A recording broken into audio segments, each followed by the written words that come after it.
I'm Sharon Betters, and this is the Daily Treasure podcast produced by Mark Inc. Ministries. And our vision at Mark Inc. is to offer help and hope, especially to hurting people. And it's our prayer that whether you are in a good place or a dark place, that these devotionals will encourage you in your own walk of faith.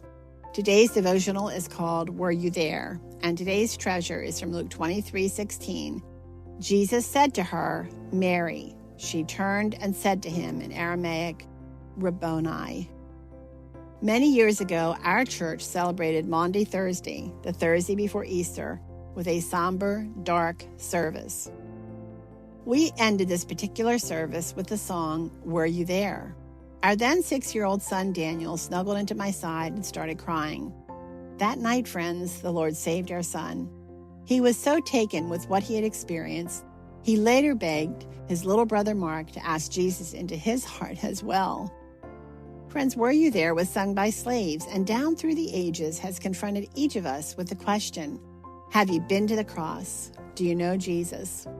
Listen to the words of this song. Were you there when they crucified my Lord? Were you there when they crucified my Lord? Sometimes it causes me to tremble, tremble, tremble.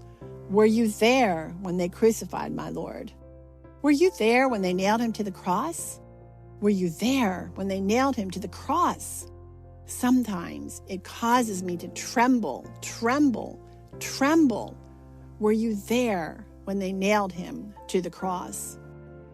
Were you there when they laid him in the tomb?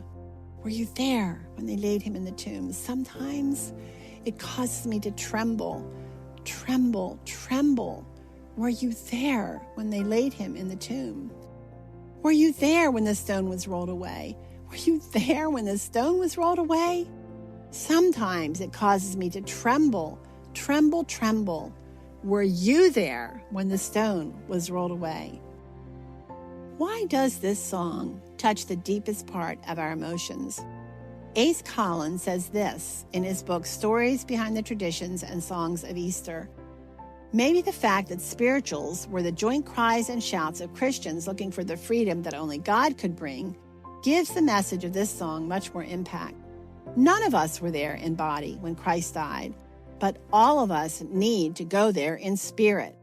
To understand the gift of salvation, each sinner must realize that he or she is a slave to the world. Only then does seeing Christ on the cross make the impact all the more real.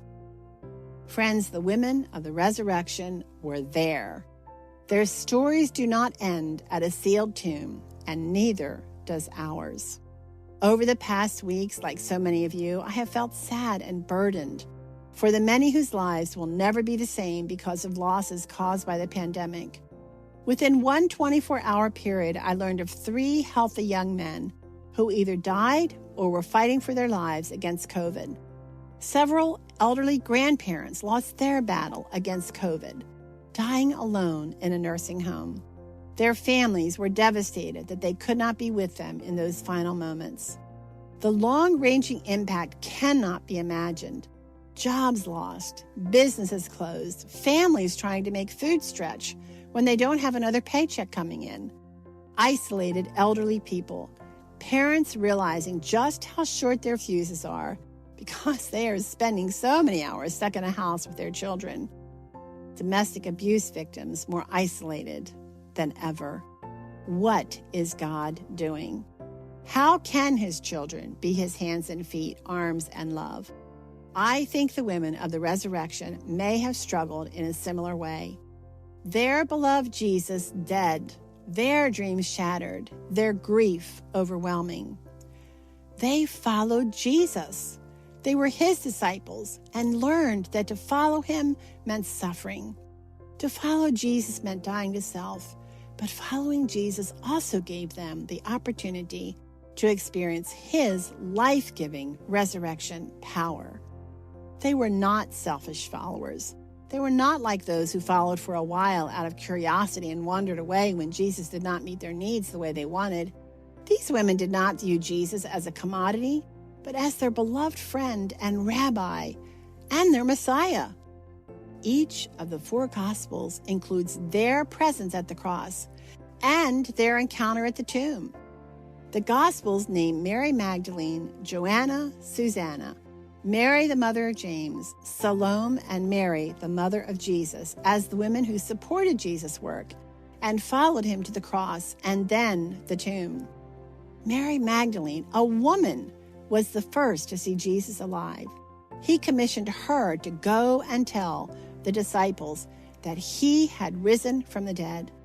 Can you imagine Mary and the other women's shock and maybe their inability to get the words out? No wonder the men didn't believe them. He commissions us to go and tell as well. And oh, Father, open our eyes and hearts to the incredible gift of salvation that your Son purchased for us, to the power of the resurrection, not only in conquering death, but in the hundreds of mundane ways we must die to self every day. Remind us that it's through dying that fruit grows. May we patiently trust you to produce spiritual fruit as we go and tell Jesus is alive. Friends, thanks so much for joining us for the Daily Treasure podcast. And as always, we like to introduce you to other resources that are designed to help turn your heart toward Jesus. And one of those is our Help and Hope podcast. You know, Jesus promised that in this world we will have troubles, but don't be afraid, because as he also promises, he has overcome the world. We are so grateful that we can offer to you stories, redemption stories from the Help and Hope podcast that are designed to address some of those troubles that we might experience. These life crises are often difficult to discuss, but friends, they need to be faced as we help one another walk by faith. The Help and Hope podcast includes real-life testimonies of people who have walked through experiences that are hard and they have found their strength in Christ. We tackle such life crises as terminal illness, loss of a child, widowhood, depression, addiction, adoption, and so much more. Our guests include well-known people like Nancy Guthrie, Daryl Strawberry, Ben Fuller, Rosaria Butterfield, Laura Story, Vanitha Reisner, and so many more. But we also offer many stories from people like your neighbor, your friend, your coworkers, people like you, people who quietly persevere, often alone in their struggles, except for the presence of their Lord. Some of our conversations are with counselors and those who offer practical steps for walking by faith when life is hard.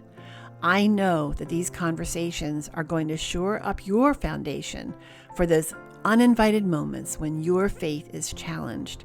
You're going to be encouraged, and we invite you to share these stories with others to help them walk by faith wherever God has placed them. So friends, go to markinc.org, that's markinc.org, click the Help and Hope link, and browse these stories and look for those stories that apply specifically to you. But also check out the ones that don't, because I know that there's someone in your life who's going to need the help and hope that you hear in these conversations. I'm Sharon Betters, and I am so grateful that you have joined us today, and we look forward to being with you tomorrow.